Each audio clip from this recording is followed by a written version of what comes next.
Are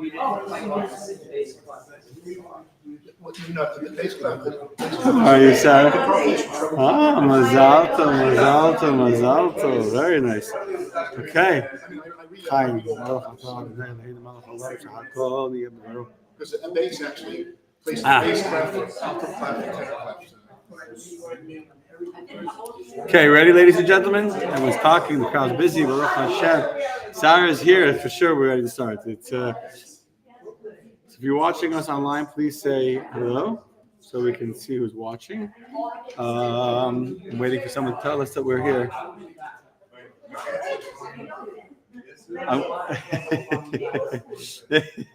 So you're not usually here so early to see them. We're waiting to get everyone quiet. Everyone's talking, schmoozing, socializing. Okay.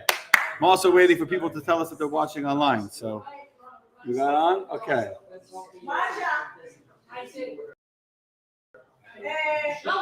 Showtime. Sarah is here. We got to start. And Randy's excited. She's going to inauguration. She's excited. Okay. Hello, Kim. Hello, Kim twice. Hello, Kim. Hello, Kim.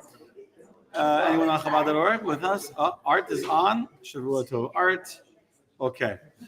Ladies, you ready? Hello. Good evening, Marsha. Hello, Asher. Okay. Good evening. First of all, happy birthday to Sarah. 29 years old. Your kids are 28. Okay.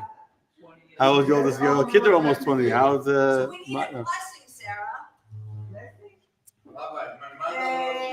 Can I trade with you? Exactly. Very good. Very good. Almost. Okay.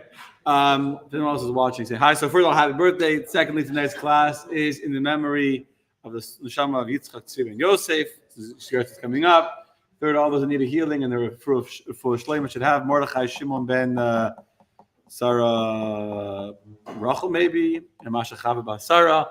And who was somebody who had surgery today? Rick, what's Rick's name? Noach ben Chava, also, I think. I have it written down. My phone's being used. So, but all those that had surgeries today and yesterday and in the hospital should be healthy and have a full shleimus and be good. Okay. Gail has been 29 since 1988. That's what Asher's saying about his mother-in-law. Yes. Some people stay 29 for many years. Yeah. You notice when you're young, you count up, right? Like I'm 7.5. I'm 8 2/4. And then when you get older, you start counting backwards. I used to be 60. I used to be. Anyway. Okay, good evening, my friends. It's very exciting to be continuing. Good evening, Michelle. It's very excited to be continuing the story of Shimshon. Last week was a fascinating discussion about so many of the stories of Shimshon's life, and we didn't do it all. There's much more to say, so we're going to continue with a few more Kabbalistic insights, and we're going to understand the ultimate story, the most well-known story of the stories of Shimshon's life, which is the story of his ultimate capture and his death in the stadium, in the Colosseum, or whatever you would call it, where he died with all of the many, many tens of thousands of Plishtim that were killed at the time of his death. And in fact, that's why he's called, compared to a snake, as I explained last week, just like Jacob blessed the tribe of Dan, that like a snake that bites the horse, and by biting the horse, the rider falls off the horse and the rider is killed without even touching the horse, touching the rider. The snake only bit the horse. So Shimshon acted like a snake in that he kept his plans very secret. Shimshon did not tell the Plishtim that he was coming as a savior of the Jewish people. Shimshon was discussed at great length last week, and it's important to remember this. Shimshon constantly hid his real agenda to come across as if he's an independent person who is jilted or offended by the actions of a Plishti woman. And we're going to repeat this later because it's important to understand the context of why he did what he did. So he acted like a snake that acts alone.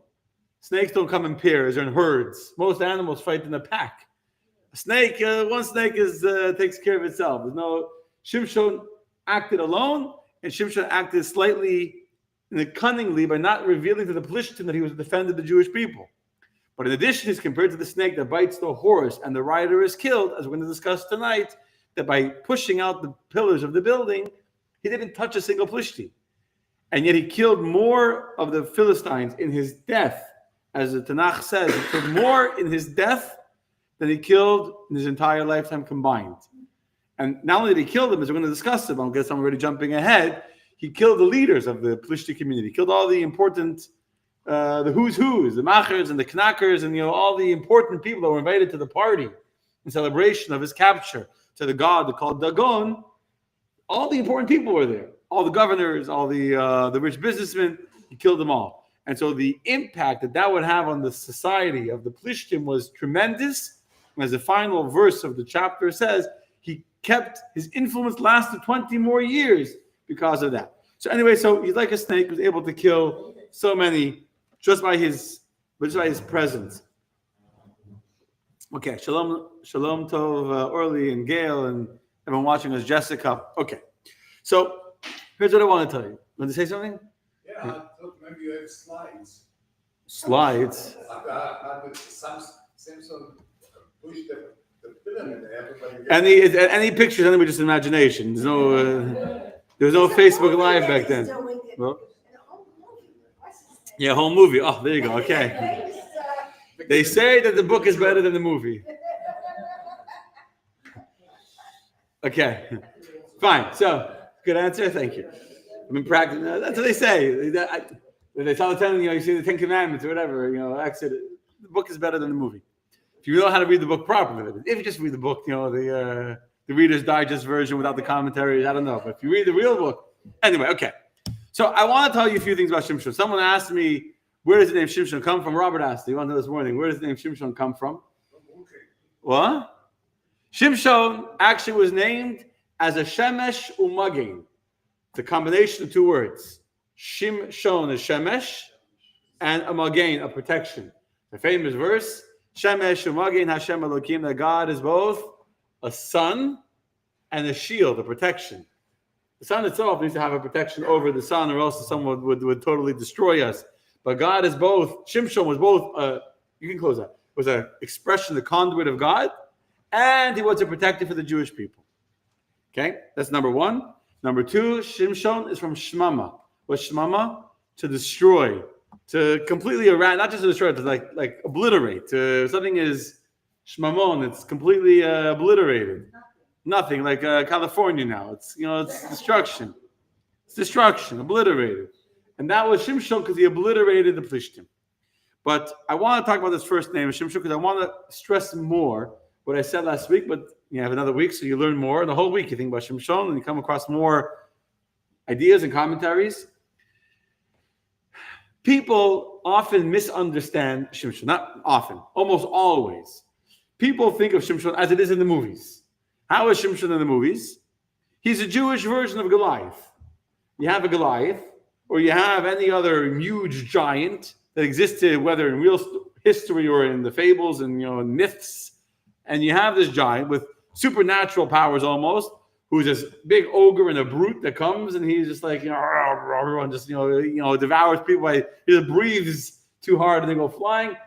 And that's how people from the stories, that's what people think of him. Why?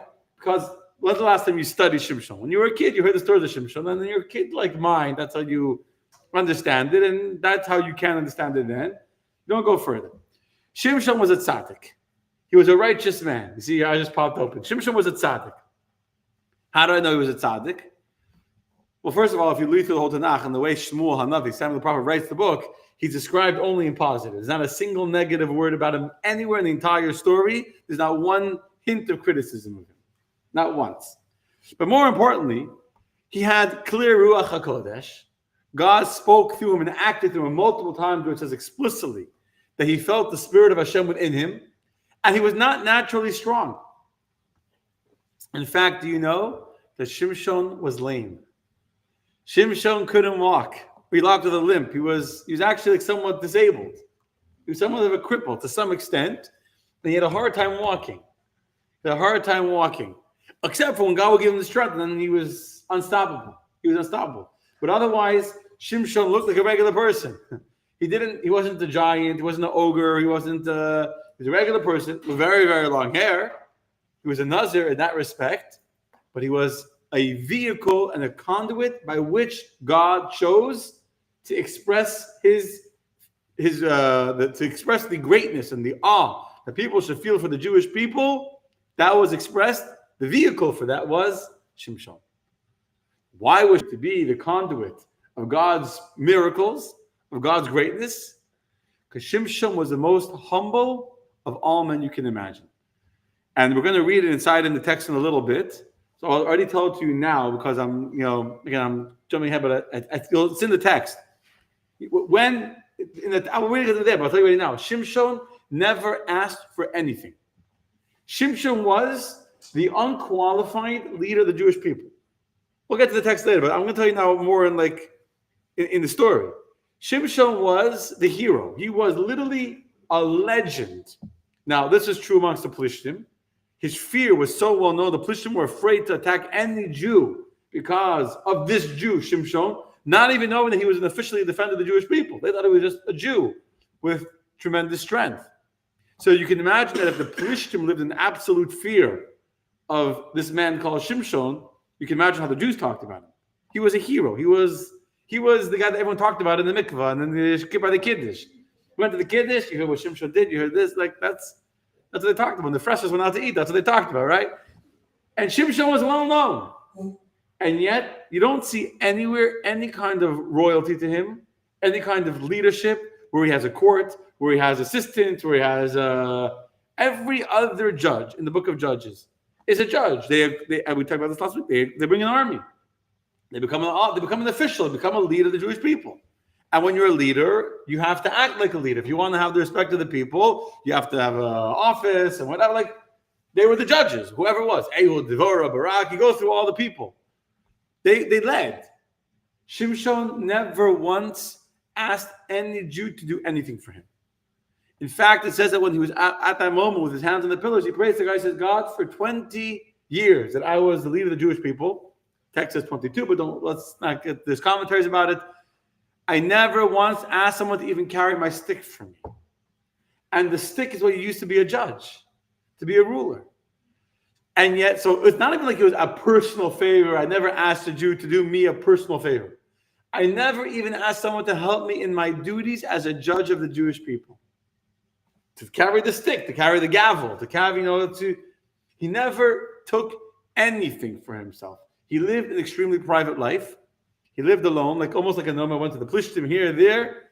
And although he was the most respected of all the Jews, he didn't want the respect. He shunned the respect. It was unnatural for him. And we know that where does God rest? On humility.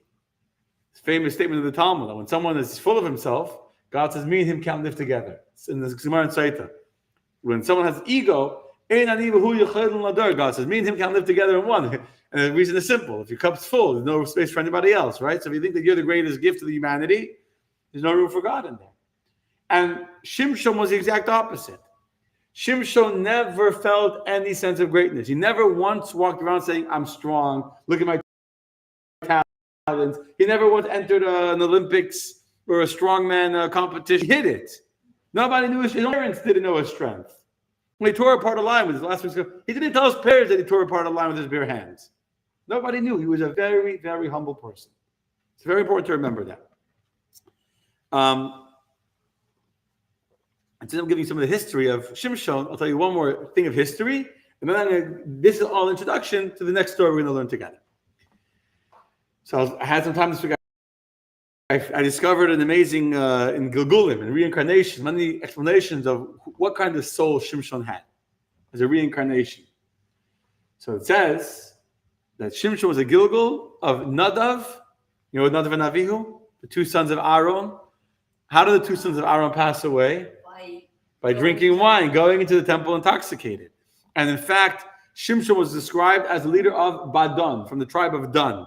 The word Badon is 3 Hebrew letters, Beis, Daled, Nun, which is the same 3 letters as Nadav, Nun, Daled, Bet.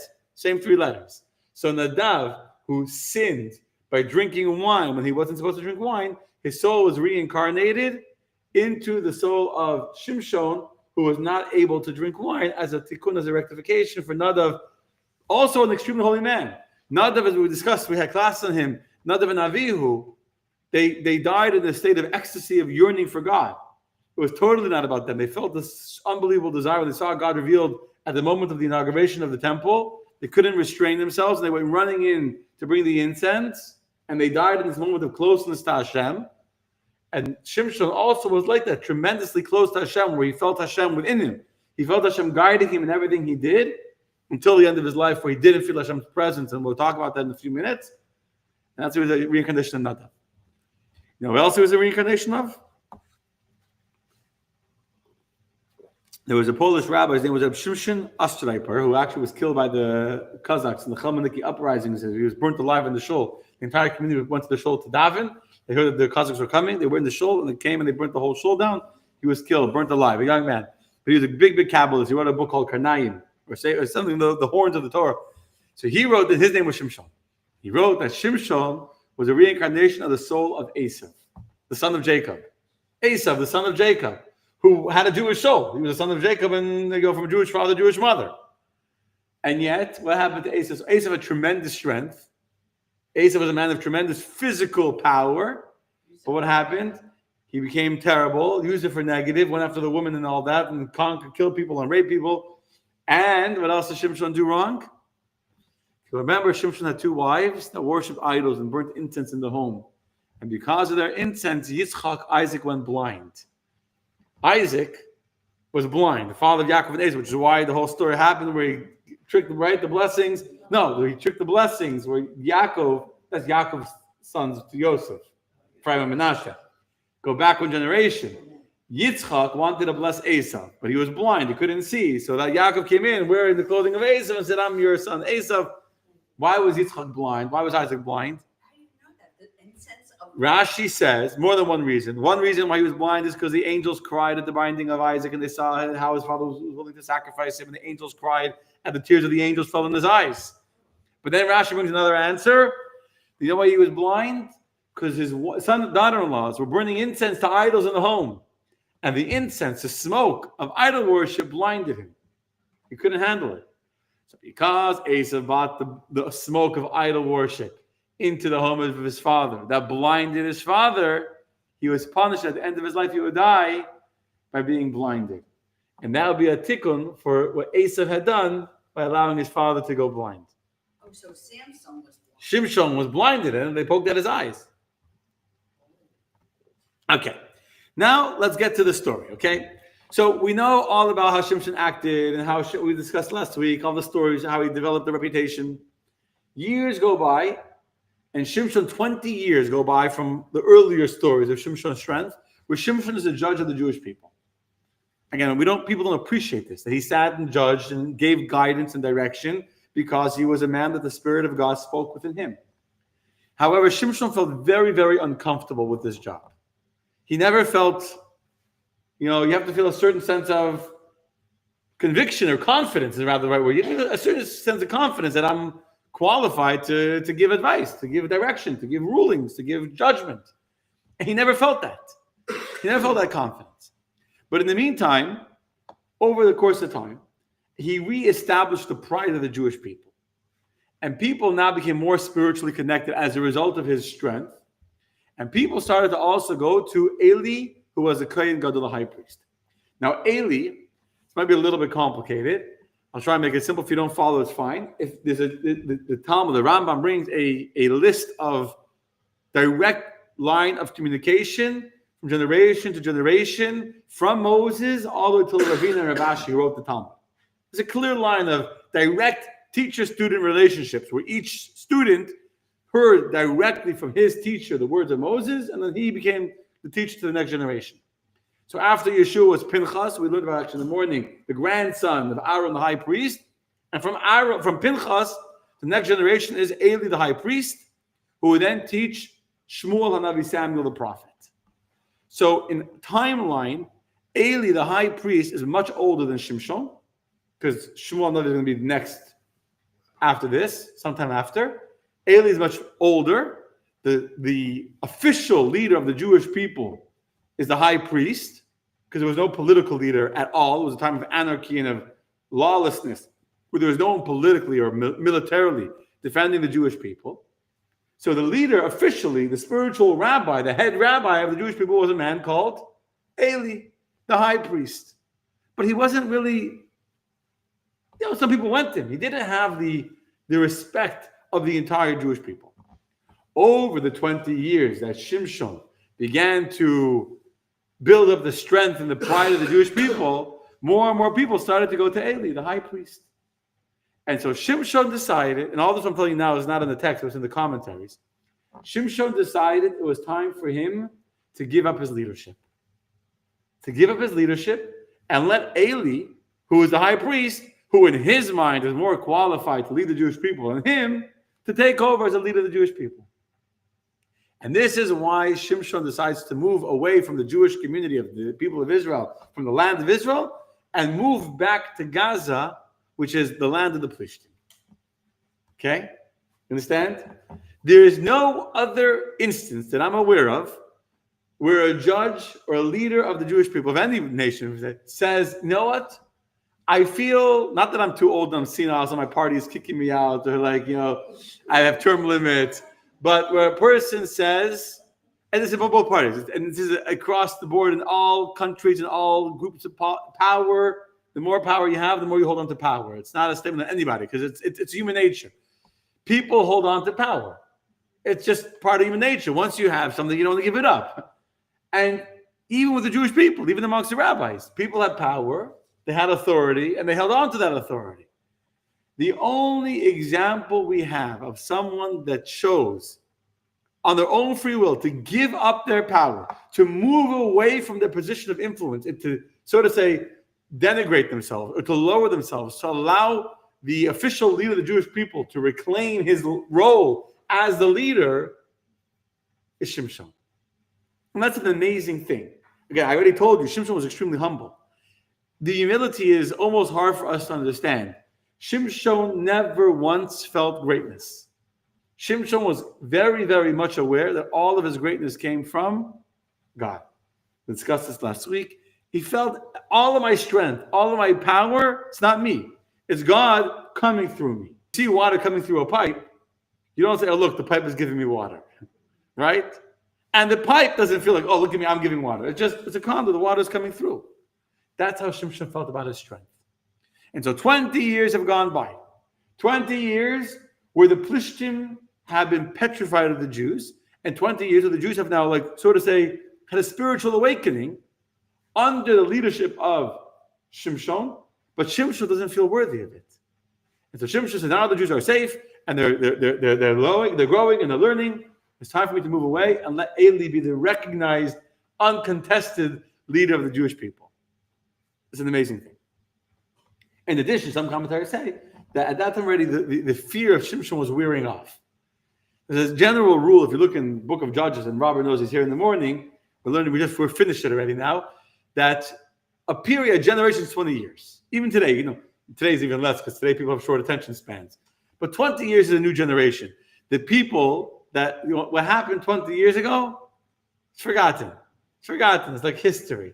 Forgotten. Today's 20-year-old, 30-year-old, let's say, they have no idea what happened. They don't know. They don't know.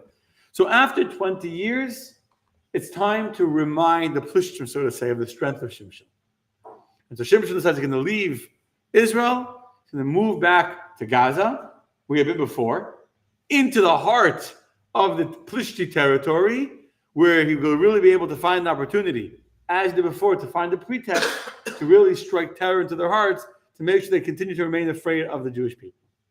And that is all the introduction to chapter 16 of the book of Judges, which if you have your text in front of you, 1 second, let me share my screen for those who are watching on my personal page. Sorry. There we go. So, how does the book of Shimshon, this chapter start out? Oh, actually, it's not the very beginning. Take that back.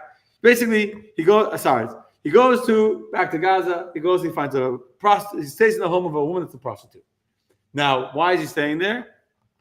The commentators say he had to be in a place where they shouldn't accuse Shimshon of coming on behalf of the Jewish people. So he goes to this place. They think he's coming for these reasons, and they get very excited. They think they finally have an opportunity to ambush Shimshon. They're going to lock the gates of the city. He'll be trapped in the city, and then they'll be able to get him. So they're very excited. They lock the gates of the city, waiting for the morning when they're going to surround him, and they're going to come and kill him. And what happens at night, at midnight? Let me go back to my page. Shimshon does not wait till the morning. Shimshon arises at midnight, says the verse. Verse number 3. He lay until midnight. He arose at midnight, laid hold of the doors of the gate of the city. The gate of the city, we're talking about what's the gate of a city made out of? It's not a Home Depot door, 8 foot. It's the gates of the city. Solid, metal, steel, wood, whatever they put on the gates of the city. Mazda, that big enough for wagons and horses and, not just one horse. Come with a chariot like 3-4 horses wide. The gates of the city and the posts that they were on. The doors are attached to posts. He takes the entire gate with the posts, with the beams, everything right out of the ground. He plucks them up together with the bolt. They're still locked shut. The door is locked, but the whole thing comes out of the ground, takes the whole thing, puts them on the shoulders, and brought them up to the top of the mountain that is facing Hebron. He carries these 2 doors up a mountain, that the whole Israel should see that the doors, the gates to one of the cities of Gaza is gone. Where is it? It's at the top of the mountain. Understand? Here's a huge strength, actually. This is huge strength to be able to carry this up. There is actually said that this is a Gemara. He had arms 60 amos wide to carry the doors. He does this in order to once again remind the Plishtim of the strength that he has, not to be, not to mess with the Jews. But then eventually he decides to go back down. It was after that he comes back to Gaza over there, and he falls in love with a woman by the name of Delilah. Now, Delilah is not a righteous woman at all. You'll see how she sells Shimshon for money. The Gemara says, why was she called Delilah? Because she was Dal. She weakened the heart of Shimshon. She weakened the spirit of Shimshon, and she weakened, forgot the third thing. She weakened his spirit. She weakened him. She brought him down. And there's a discussion if he made the right choice, the wrong choice. Obviously made the wrong choice. But she sold him out. But the fact that he chose a woman, it's a whole discussion. If he married her, he loved her for sure. And he gave her a job to be a guard to protect him. If the Plishtim would try and surround him, she would call and tell him, Shimshon, the Plishtim are coming. That was her official job, to be his bodyguard, so to say, to warn him. They didn't bodyguard, but a warning. And he was in love with her. And to give the perspective of the simple reading of the verse where it seems like Shimshon makes a mistake, it does say that the reason why Shimshon, I told you he lost his eyes as a tikkun for Esav. But the Gemara also says, why did he lose his eyes? Because his downfall came through his eyes. He was looking at the beautiful woman. He had to find the woman in Gaza. That was part of the plan of Hashem. But the fact that he would spend too much time looking and choosing, she's looking, this is the one that I love. This is the beautiful one. And he allowed his eyes to influence him. That's why he was punished with his eyes. And by the way, the punishment was his rectification, that he should be considered clean of sin when he goes to heaven. We know, it's a side note, but it's an important side note, that when people suffer before their death, it explains in the Gemara that why do some righteous people suffer before they die, suffer in this world? They have a righteous person. God wants that when the person passes away, they should go straight to Gan Eden, straight to paradise. But in order to cleanse you of the few sins, the few sins that they have in this lifetime, they suffer at the end of their life now. So this is their cleansing. The suffering is a cleansing for that which they did not right in this lifetime, allowing that the moment that they come to heaven, there's no more sins left on the ledger. The slate is clean, and they can go straight to Gan Eden without having to go through the cleansing process of Gehenna of hell. Go straight to paradise. That way also, some righteous people, not righteous people, God gives them whatever blessing they have in this world, and they can go to Gehenna properly. The point is, Shimshon sinned with his eyes. He was looking at women a little bit too much, and that ended up influencing him where he became under the influence of this woman, as we're going to soon see. As a result of that, God punished him to suffer in this world. And because he suffered for that sin of this world, when he passed, he was righteous to be allowed to go to heaven. Okay? So, he doesn't marry her, but he lives with this woman called Delilah. There's more to say, but we'll leave that. So, the lords of the Plishtim come to her. They say to her, we know that you have influence on this man Shimshon. We're petrified of him. We just moved our gates. We want you to find out from him the secret of his strength and how we can capture him. There's really two questions that they're asking. Number one, what's the secret of his strength? Number two, how could we capture him? How could we take him prisoner? And although it doesn't say it in the text, but before in the text it says, and if you tell us, we will give you 1,100 pieces of silver each. We'll each give you 1,100 pieces of silver each. Now you have to understand how much was silver worth back then. So we learned in Tanakh, in the same book, in the morning, that Micha was a man that hired a priest to work for him. He paid him 10 silver coins a year. That was his salary. Same book. So a year. So just to give you a context of how much money they're offering her. And a few chapters later, we just learned in the morning, there was a man called Micha paying his priest 10 silver, and that was considered a good salary. He had to bribe him to stay with him. He gave him a good salary, 10 silver coins. So 1,100 silver coins, you're talking about a massive fortune. You're talking about 110 times a salary. Like it's 110 years worth of a salary. Not only that, the verse says that there was 5 governors of 5 different cities that came to her, and they each promised her that. You're talking about $1 trillion. You're talking about an insane amount of money. So a little bit in her defense, it's a lot of money. In addition, they promised her, the verse says, that we want you to tell us how we can capture him, so we can torture him. They promised her that if we capture him, we won't kill him. Which, by the way, is true. The Plishtim never killed Shimshon. He killed himself by pushing out the pillars. But the promise to Delilah was that if you give us the secret to capture him alive, we will keep him alive. We'll take him prisoner, but we will not kill him. Okay? So, there's also come to say the opposite. They warned, if you don't tell us, we're going to kill you. Now, we already know that the Plishtim would kill a girl, no problem. What happened in last week's story when they found out that Shimshon put the 300 foxes with the fire because Shimshon's father-in-law had married off his wife to another man. They killed her and her father and everyone. They just burnt the whole house down. So they were ruthless. The Plishtim were ruthless people, very ruthless. Last week's class, they were ruthless. So she was afraid. So Delilah comes to Shimshon. She says to Shimshon, "Tell me, please, where is your strength? How can I capture you? How can I, not capture you? Just what's your strength? How are you so powerful?" So he says to her. First, he tries ignoring her, not telling her, but she's nudging him and nudging him. You know how a woman can nudge sometimes? Yeah? She's very good at it, and she doesn't stop nudging him and nudging him. You know one like this, huh? Yeah, you're careful when you say that. Marsha's sitting in between, so you're a little safe. Yeah. So finally tries to get her off of his back. So he tells her a little bit of a lie. Now, I'll tell you soon how the commentaries say it's not a lie, but he tells her, if I'll be bound with 7 moist bowstrings that did not dry, then I shall become weak and be as any man. I just saw the way the verse is written. It says, I didn't make this text for everyone to read, but it says, ka'achad ha'adam. I'll be like, they translate like any other man, but it could be ka'achad ha'adam. I'll be like the man. Who's the one man? Me. Meaning, if you put the string on me, I'll still be the same man I was before. You can twist the words, like I mentioned, Yaakov taking the blessings from Esav.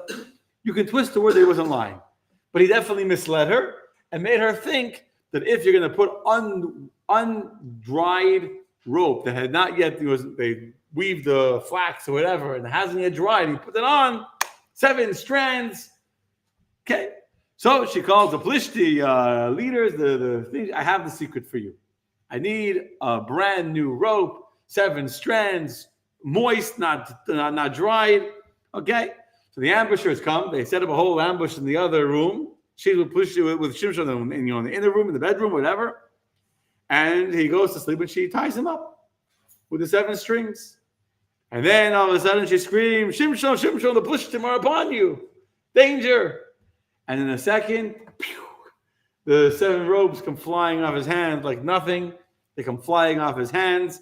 And it came like says in the verse, like when you put flax in front of the fire, it just like seems like it just like melted. It wasn't like he had to like pull it off. Just came right off. and he killed, and that's it. And he didn't notice the strings. Okay. The thing He noticed the strings. So, what happens next? She says, "You lied to me." I'm going to answer your question in 1 minute. She says, "You lied to me. You lied to me. You didn't tell me the truth. You told me that 7 strings. I put the 7 strings. They were soft. They were moist. They were this. It didn't work." So after she keeps on nudging him, so he says, "Tell me right away." She's like, "Nudging him now. Tell me, like you lied to me." So he says to her, "I didn't mean, Judge. You didn't understand what I say." He tries to I'm telling you the commentaries. Didn't mean 7 strings. It has to be 7 ropes that had never had work done with them from when they were woven as flax. They were fresh from when they were woven. He gives like a whole new thing. It has to be ropes. So we never done work with them. He gives like new details. So now she goes herself to get the 7 ropes. Not to tell the Plishti guards or whatever, all the government. She herself goes, finds flax that was brand new, had never been used. She sees the person making it to make sure it was never done work with. It's still moist. She brings it. She ties his hands. And again, when he's tied up, she says, "Shimshon, Shimshon, they're coming, they're upon you." And what happens?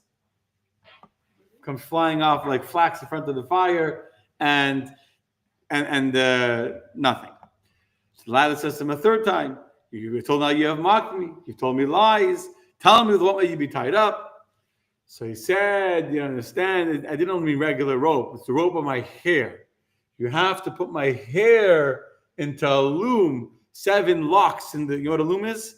A loom is when you make a cloth. It's like a weave, and today we don't know what it is. We just know we go to the store, you go to Macy's, and you get the clothing. Back then they had looms, and they would make, So if you put my hair into the 7 weaves of the womb, and then while it's still moist in there, that's when I'll be like any other man."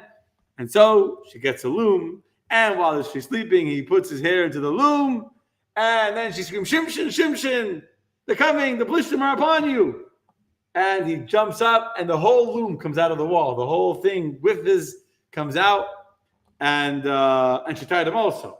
The ropes came off, the loom came out of the wall, the whole thing came off, and she realized he's not telling the truth. So now, before I get to the next part of the story, what's the obvious question? Marsha's obvious question: how could he not realize that she's trying to trap him? Right? How could she not realize? Every single commentary struggles with this. Every single commentary struggles with this. I mean, it's like you have to realize that she's trying to give you to the Plishtim. So the whole discussion, first of all, if he ever realized that the Plishtim were actually waiting in ambush or not. Because it doesn't say that he killed them, it just said that they were waiting there. They were waiting, and they were waiting for a signal maybe. So they were waiting for a signal, so he never knew. So she pretended either to be playing. I guess but you play, tying him up, whatever, she was playing. Or she said clearly, "I don't believe you. I tested you to see if you were telling me the truth." And that makes sense, actually. Because if you say it like that, so Shimshon, "I tried, you told me that I have to put 7 ropes. I tested you. Now, there was no Plishtim. And you lied to me. I saw your hands came off. The moment you woke up and you sleep and you heard the word Plishtim are coming, and the ropes came flying off, I knew you lied to me." So the second time we told her a different condition, that they have to be ropes that were never done any work with them.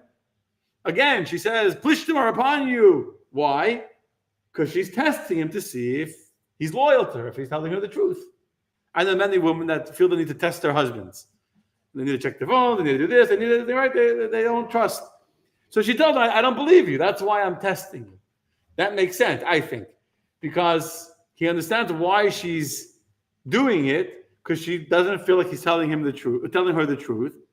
So she keeps on pushing for more testing, which is why eventually he realizes he can't lie to her anymore, because whatever he's going to tell to her, she's going to try it. So that's the understanding that makes sense to me. How Shimshon didn't realize that she was acting as an agent on behalf of the Plishtim, because she was saying, "I'm testing you." That makes sense. But there's another perspective. Yeah. The moral of the story is you shouldn't trust a woman. Moral of the story, not to trust a woman. That's perhaps, a non-Jew, There's another perspective to the story. Shimshon, everything Shimshon did in his life, he did with divine intuition, divine inspiration. He always felt the Spirit of Hashem guiding him. At this point in his life, Shimshon lost his Ruach HaKodesh. And Shimshon did not have any divine idea what to do. And that's why, when it says verse number 16, which I gave you in the comment in the copy, it says not just that she was nagging. Look what it says. Verse number 16 says, and it was as she nagged him with her words every day. And she pressed him. But Tiktsar nafsh, that his soul was vexed to death. Now, it's true that a woman alone can nag you to death. We don't need commentaries to explain what it means that his soul was nagged to death. With all due respect to the woman. But so, I mean, simply a man can read and say, yeah, this woman didn't stop nudging him until he was like, I'd rather die than deal with this woman.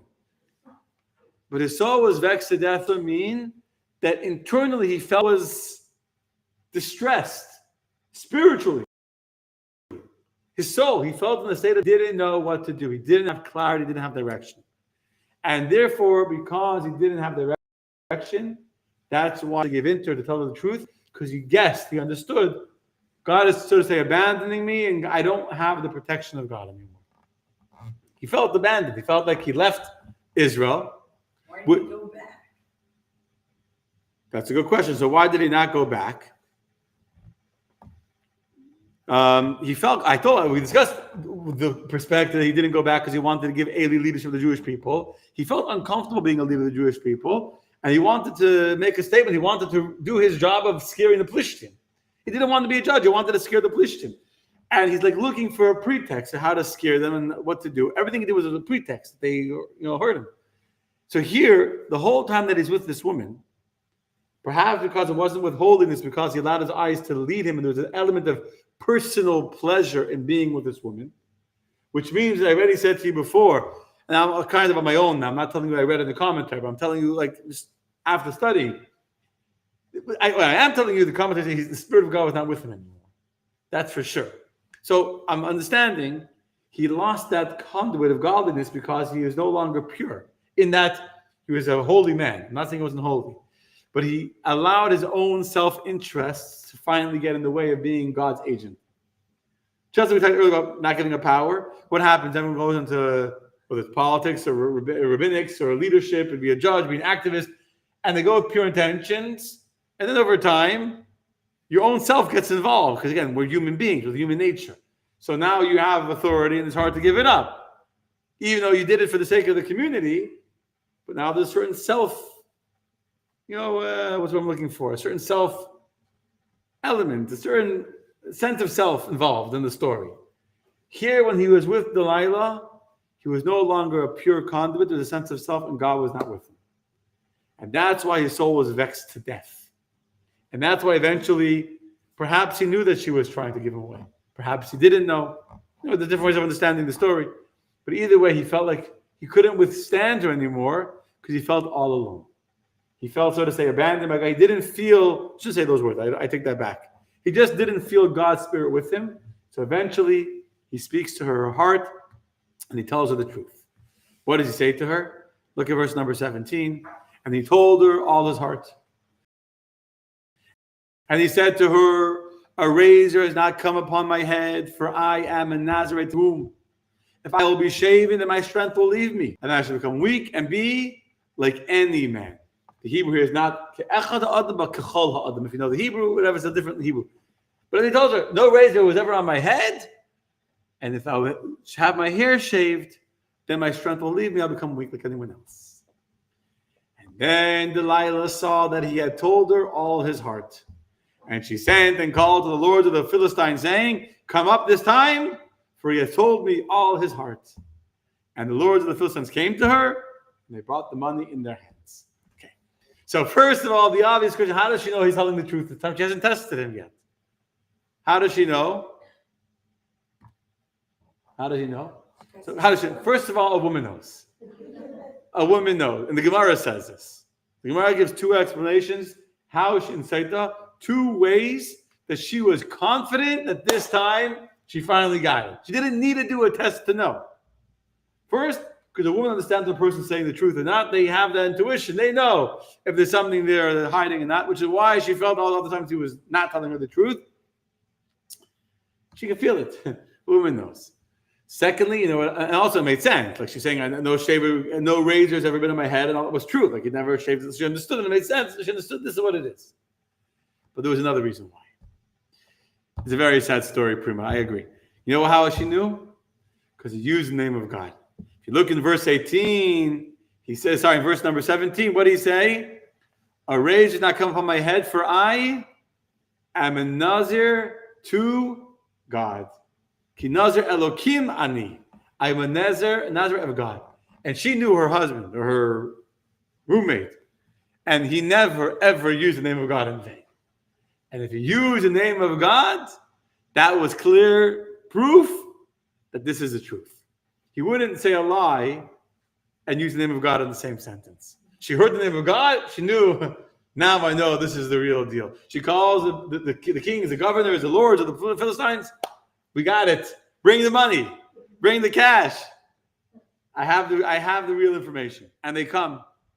And she does exactly that. She puts in the Tanakh, says, I didn't put all the text. It's just the chapter is so powerful and painful, and you can read the whole thing inside. Puts him on his lap, and she strokes him to sleep.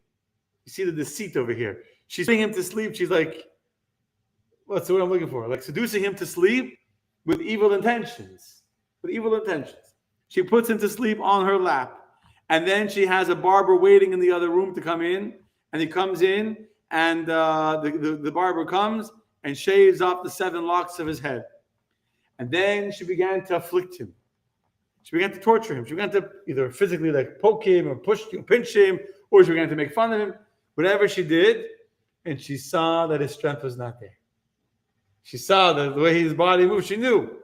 She saw that his strength had left him. And then she says, Shimshon, the Plishtim have come upon you.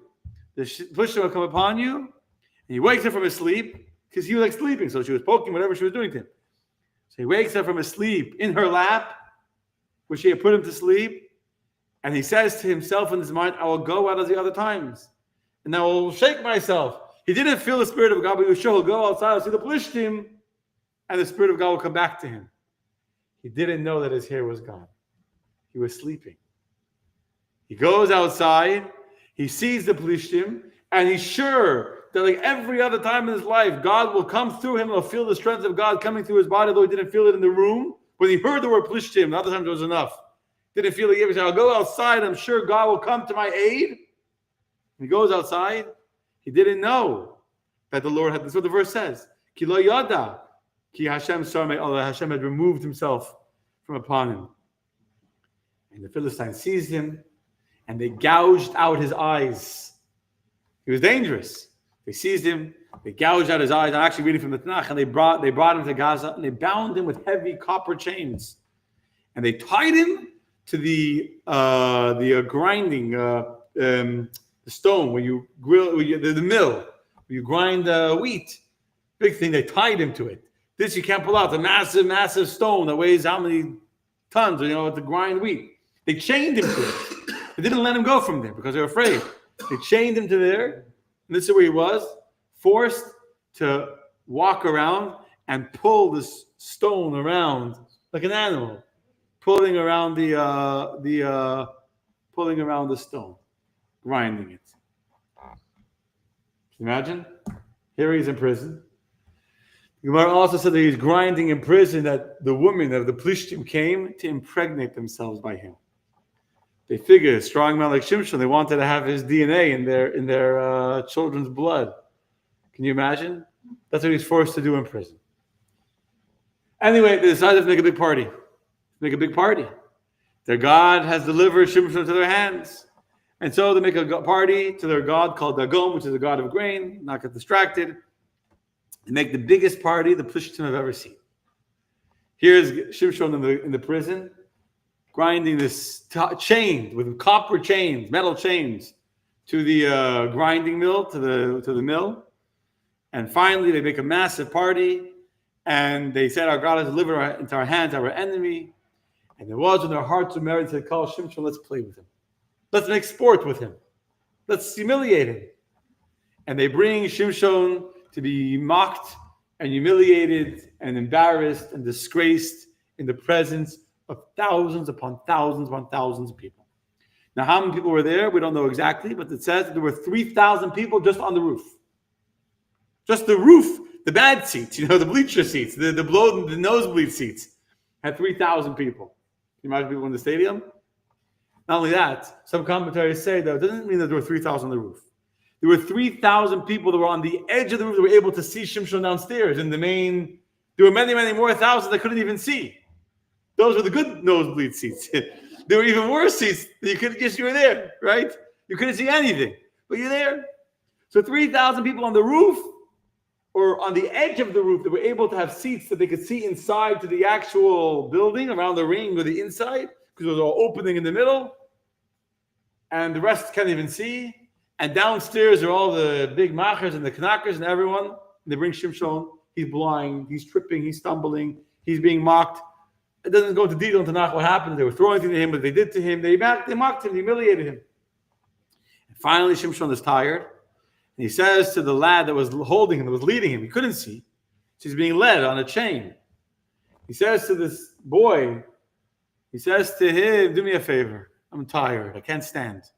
Lean me up, put my hand against the pillar of the building so I can just lean myself, so I can get some rest for a second. And the boy puts him up and takes it. Here's the pillar. You can lean against this pillar. Will hold your weight. He said, to hold my weight, I'll just lean me there. He couldn't see. He's against two pillars. At that moment is one of the most beautiful verses, a very famous prayer, where, read it 1 second, I'll go back to my page.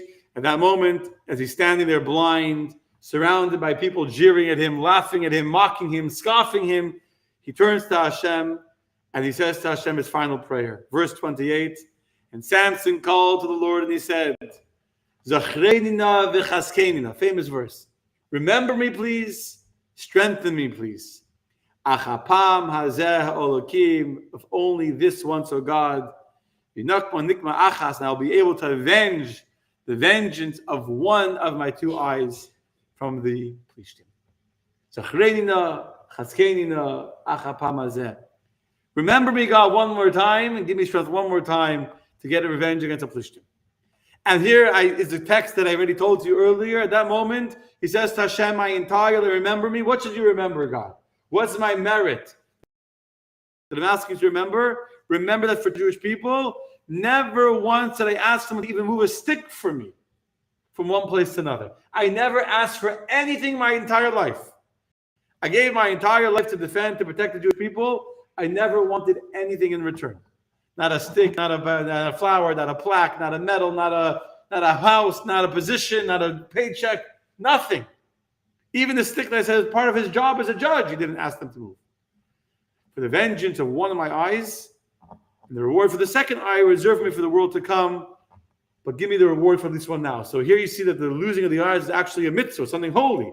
He's asking God to reward him for allowing his eyes to be taken out, meaning Shimshon knew he could have left. Here you can have an idea that Shimshon knew he was in danger, living with a Philistine woman in the heart of Gaza, trying to find out the secret of his strength. He knew. He was warned. And he did it anyway, hoping that God would lead him to a place where he could take revenge against the Plishtim and to once again make a statement for the Jewish people.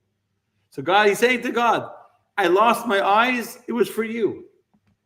Give me the reward. One will be in heaven. But at least give me a reward for one of my eyes to allow me to take vengeance against the Plishtim for their mocking of a Jewish person and to defend the honor of God. And what happens? He pushes out the building. At that moment, the entire building collapses. Many, many tens of thousands of people died. We don't know a number, but it says that more people died then than that died in his entire lifetime put combined. And anyway, after that, the verse says his brothers came, they took him and they carried him, and they bought him and they buried him between Zorah and the Shtol in the burying place. He judged Israel 20 years. He died then too? Who? Yeah, he died with them. Okay. In the rubble. He died with them. He said, I will die. I didn't quote that verse. He said, I will die with them. He was ready to die. He wasn't looking to live. He was looking to be able to once again reestablish the power of God And that's what he prays to Hashem. Give me strength one more time to get revenge on the Plishtim. That's what he asked God. But what's amazing is how he's saying, the verse says after he died, he was buried by his brothers. By the way, how does he have brothers if his parents were childless? When Menelaus, if you remember, his parents were childless. So the commentaries say that once God gave them the miracle of having children, after that the miracles came. Just like also Hannah couldn't have kids till Shmuel Navi was born. And when Shmuel was born, she had other kids too. So after Shimshon, he had other siblings that were born after him. They bury him. But the point is, he ruled for 20 more years after his death. You see the end of verse 31? He judged Israel 20 more years, not the 20 years that he was judged before. An additional 20 years. And again, I'm not going to get to the proofs in the verse. It says 2 times 20.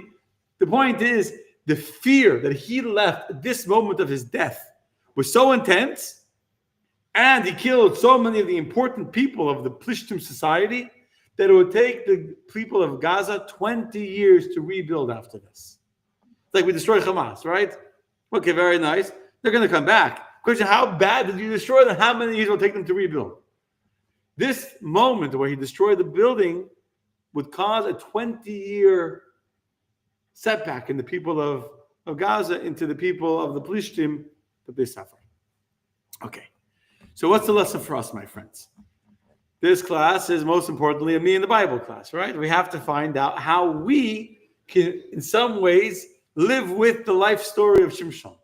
How we can emulate Shimshon and discover that the story of Shimshon is not just a story that happened once upon a time with a very, very interesting character called Samson, years ago, centuries before I was born. But if the Torah tells us the story of Shimshon, it's because we ourselves have the ability, in some way, to live a little bit like him. And what's the amazing, unique characteristic of Shimshon? He never for a moment thought it was him. He always felt that everything he had was from God. And we said this last week, I'm going to add another point.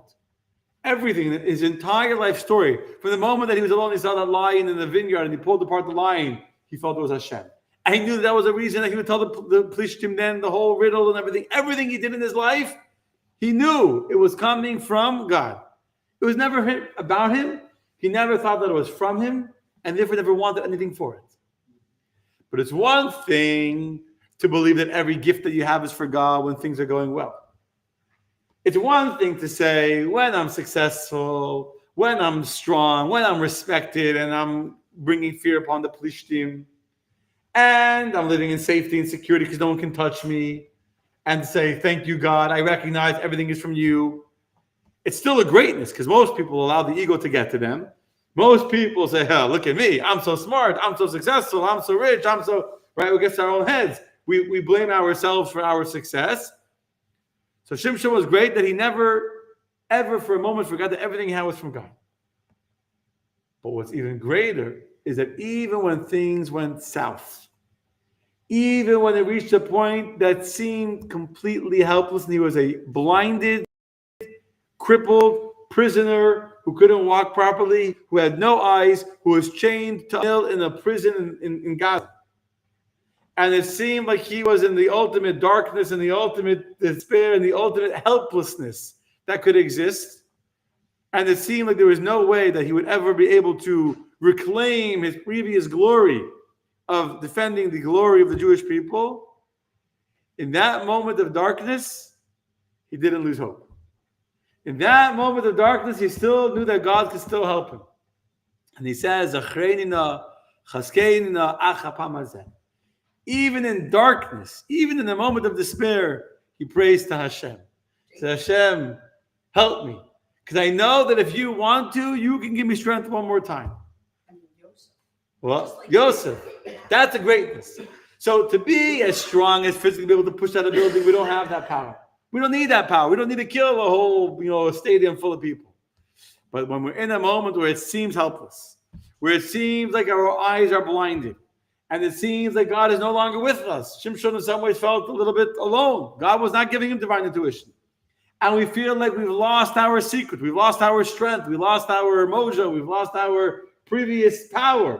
And now it's history. Now it's over. We feel like there's no hope. The story of Shimshon tells us in the most difficult, dark situation you could ever possibly find yourself. Because it doesn't get more dark than being a chained prisoner standing, being mocked by thousands of Gazans who are laughing at you and mocking you in your helplessness. And even in that moment of what seems to be the most helpless situation, he still says, I know, God, everything comes from you. And if you want to give me the strength one last time, you will enable me to make the greatest act of Kiddush Hashem, of sanctifying the name of God, which is what happened. The greatest act of Shimshon is the act that happens not when he's strong. The greatest act of Shimshon is not what he does when he's the respected leader of the Jewish people. The most monumental, pivotal moment of his life, where he makes the biggest impact on the entire scene, is the moment that seems to be the moment of despair and darkness and helplessness. And yet at that moment he prays to God and says, God, I know you can help me. And that's when the miracle happens because of his trust in Hashem, even at a moment of darkness and helplessness. Yes. There was an interview of Sapir Cohen. Yes, beautiful. Well, I'm not sure specifically which. So she was in The hostage for 55 days, yeah? Yeah, and she was believing, like she was in the darkness of the darkness of the darkness, but she still prayed. I'll say the story. I'll tell you a beautiful story. It's after 9 o'clock. If you want to go home, can go home, but I'll tell you a beautiful story. So Sapir Cohen is one of the hostages, and hopefully we'll see many more hostages being released Bekarov, although I don't know if giving away murderers is whatever. Let's not get whatever. So Sapir Cohen she wasn't religious, but she was having a lot of anxiety. I saw this very, very powerful story. And she had this like premonition that something bad was going to happen to her. So Sarah will say, I'm saying the story as she says it. She had this premonition that something bad was going to happen to her. And there was something. And so she went to different rabbis. And she went to someone, a Kabbalist, a rabbi, who told her that she should say the chapter of her age. After the chapter of her age, she's 29. She said that she saw it 27. on WhatsApp. It popped up in the computer, in the phone, and this chapter in Tehillim. So this chapter for 40 days. To say for 40 days. What's the 40 days of this chapter? From Rosh Chodesh Elul until Hoshana Rabbah, till we say this chapter 29 of Tehillim, which is, we say, L'dav Hashem Ori, that God is my shepherd, God is my light. From whom will I have fear? Hashem Ma'oz Chayai B'mi Evchad. God is the strength of my life. From B'mi Evchad, from who will I have be afraid of? God is with me. Achash Adon Hashem. I ask one thing, that God should be with me all the times. Lo ira ki ate madi. I will not be afraid of evil because you got it with me. These are some of the lines in this chapter of Tehillim that she started reading every single day for 40 days. The last day she read it was the day was Hoshana Rabbah, as we say till then. And then the next day was Simchas Torah. We say it till Hoshana Rabbah. The next day, Simchas Torah, the day she was kidnapped. She's in hell. She's in like Shimshon in a Gazan prison. She was in a very similar situation, chained to a grill. I don't know if she was chained to a mill, but I'm saying like that helpless situation. She didn't know any other prayers by heart. The only prayer she knows by heart is this prayer she's been saying, this chapter of Psalms that she's been saying for the last 40 days, chapter 29 of Tehillim. Chapter 27 of Tehillim. Chapter 27, that God is with me. Lo ira, I won't be afraid of evil, ki atimadi, because you are with me. Shiftecha mishantecha, etc. And she kept on saying that when she said that, that gave her strength, and that she felt when she became afraid, she would say this chapter of Psalms, and she would feel that God is with her. And so, yes, thank you. Sapir Cohen is an excellent modern day example of a regular person who wasn't the Shimshon, wasn't given from the day she was born to be a Nazarite and have God be the Shemesh, Shemagin, Hashem Elokim, be the shield and the light of God. But at that moment of darkness, when she realized that God is with me and I won't be afraid, and therefore that gave her strength. And in the darkness, to stay strong to who she was, to not lose hope, not lose faith, that's what kept her sane and normal, to be able to survive the darkness of captivity in Gaza. But it's in English, it's in Hebrew. Yeah, subtitles, yeah. Subtitles, we'll have subtitles, yeah. told about, so that's how it was that she got through things, that she found purpose. And that she taught all of the. Correct. She took care of the hostages there. She felt the responsibility to them, like a mother to them. She was like a light. One of the I said this in my Yom Kippur sermon. One of the guards scratched her name into a yahrzeit candle. A yahrzeit candle when someone passes away, so she got scared. You know, he's putting her name into a candle, like she's going to soon be passed away, lighting a candle for her. So she asked him. She used to talk to them a lot. The other captives didn't like it that she would talk to the guards. She felt it was good to keep them safe. So she asked, why did you do that? So he said, because you should be burnt, you should be killed, but I feel like you're a light. When you're here, I feel like there's a light burning. You're like, that's why I put your name on the candle. Anyway, other stories too, but that's the point. The point is that even when you're in Gaza, even if God forbid you're in a tunnel deep underground, and you can't see sunlight, and you don't know what's happening, and the deepest darkness physically, psychologically is even darker. The psychological darkness in those tunnels, the fear, the loneliness, and nevertheless to be able to know God is with me. Just connect to God, and God will give me the strength to make the greatest miracles in the greatest darkness. Okay, good night, my friends. Tov.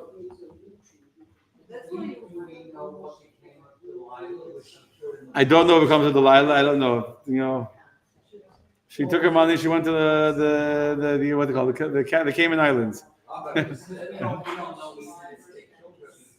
don't know. I doubt they killed her. Well, we'll find out next week. I don't know yet. What's next week? We'll find out. Shmos Seira. I don't know. We'll find something good. Don't worry about it. We'll find something good. Yeah.